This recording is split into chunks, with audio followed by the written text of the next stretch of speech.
कश्मीर में सुरक्षा बलों ने आतंकियों की एक बड़ी साजिश को नाकाम कर दिया है। पुलवामा के राजपोरा में सेना, सीआरपीएफ और जम्मू कश्मीर पुलिस ने एक कार में भारी तादाद में रखे गोला बारूद को नष्ट कर दिया। जानकारी के मुताबिक सुरक्षा बलों को 4-5 दिन पहले ही पता चल गया था कि एक कार में आईईडी फिट करके रखा गया है और आतंकी इसके जरिए सुरक्षा बलों के काफिले पर हमला करने वाले हैं। इससे कश्मीर में सुरक्षा बलों की एक तरह से नींद उड़ गई थी और लगातार इस कार की तलाश यहां पर की जा रही थी। नीता शर्मा हमारी सहयोगी हमारे साथ जुड़ गई हैं। नीता, इस कार से जुड़ी और क्या जानकारी मिल रही है? हालांकि जो विस्फोटक था उसको अब नेस्तनाबूद कर दिया गया। आपसे जानना चाह रहे हैं ये कार यहाँ कैसे पहुंची, क्या कुछ डिटेल्स लग पाई हैं, हासिल हो पाई हैं?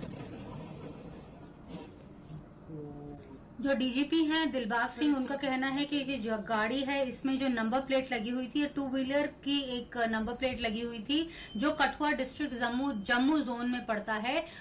ये अभी जो ये गाड़ी है यहाँ तक कैसे पहुंची इसके बारे में पता लगाया जा रहा है, लेकिन सबसे बड़ी बात है कि ये एक पुलवामा टाइप का अटैक जो है सिक्योरिटी एजेंसीज ने उसे अवॉइड करने में कामयाब रहे। ये एक मेजर सक्सेस उनके लिए मानी जा रही है। हालांकि जो ड्राइवर इस गाड़ी को ड्राइव कर रहा था, क्योंकि ये रात को गाड़ी 11 बजे इंटरसेप्ट हुई थी, तो ये जो ड्राइवर है ये डार्कनेस के कारण, रात के अंधेरे के कारण वहां से भाग निकला।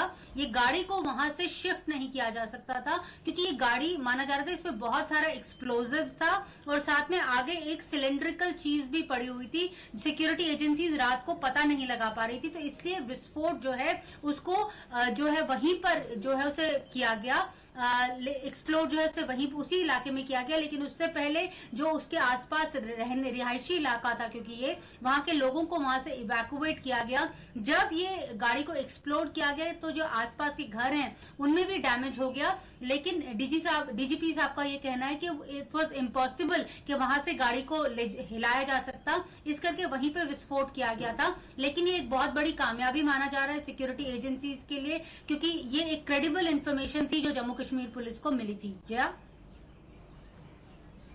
जी नीता, यहाँ पर आपसे ये भी जानना चाहेंगे कि लगातार सेना को, सुरक्षा बलों को निशाना बनाने की कोशिशें आतंकवादी कर रहे हैं और पिछले लंबे वक्त से उनके निशाने पर ज्यादातर अब हमारे सुरक्षा बल या हमारे जवान ही होते हैं। ऐसे में इस दौरान जब कोरोना का संकट चल रहा है, चुनौती बहुत बड़ी है, तो क्या कुछ और भी रणनीतियों पर काम कर रहे हैं हमारे सुरक्षा बल?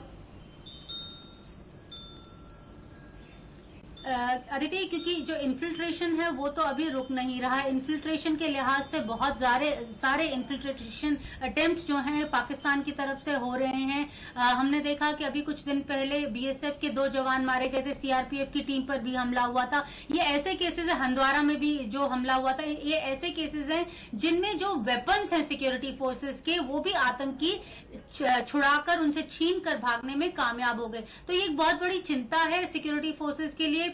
उसके लिए एक यहाँ पर दिल्ली में एक बहुत बड़ी बैठक भी हुई थी हंदवारा के बाद, जिसे national security adviser mister Ajit Doval ने चेयर किया था। जम्मू कश्मीर के जितना भी पैराफर्नेलिया है, सिक्योरिटी अपैरेटस है, वो सारे के सारे दिल्ली पहुंचे थे। ये बहुत लंबी एक बैठक थी। उसके बाद 4 घंटे तक जब ये बैठक चलने के बाद जो नेशनल सिक्योरिटी एडवाइजर है वो होम मिनिस्टर के घर भी गए थे। उन्हें भी वहां पे ब्रीफ किया गया था कि आने वाले समर सीजन में जो अभी चल रहा है उसमें भारत की क्या स्ट्रैटेजी रहेगी, क्योंकि ये फर्स्ट सीजन है जो पोस्ट 370 जो 370 धारा वहां से हटाई गई है, उसके बाद ये पहला जो एक सीजन है वहां जम्मू कश्मीर का एक पहला सीजन है। तो उसे लेकर रणनीति में बार बार बदलाव किया जा रहा है सुरक्षा एजेंसियों द्वारा। उनका ये कहना है कि दूसरी तरफ से भी हमले ज्यादा हो रहे हैं, लेकिन अभी फिलहाल जो अपर हैंड है वो सिक्योरिटी फोर्सेस का ही है। जी, अपर हैंड जो है सिक्योरिटी फोर्सेस का भी है यहाँ पर। और नीता, आपसे ये भी समझना चाहेंगे पुलवामा जो इलाका है उसको, उसकी ज्योग्राफी को भी आप समझाएं, क्योंकि इससे पहले भी हमने देखा था पुलवामा जो अटैक हुआ था, तो बार बार पुलवामा किस तरह से आतंकियों के निशाने पे हमेशा रहा है।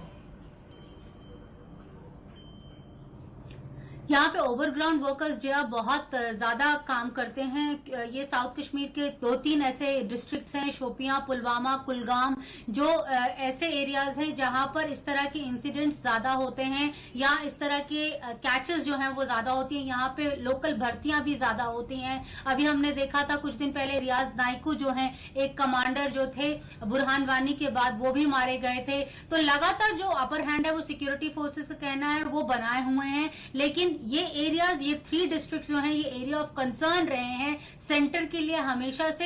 हालांकि जब एक और जो बड़ी बात है, क्योंकि वहां पर अब पहले कुछ दिनों तक पहले इंटरनेट नहीं चल रहा था, तो इन्फॉर्मेशन जो थी वो सिक्योरिटी फोर्सेस तक भी नहीं आ पा रही थी। लेकिन अब वहां पर बेशक से 4G कनेक्टिविटी अभी स्टार्ट नहीं हुई है, लेकिन मोबाइल कनेक्टिविटी शुरू हो गई है, जिसके कारण हम देख रहे हैं कि ऑपरेशंस में भी वहां पे इजाफा हुआ है।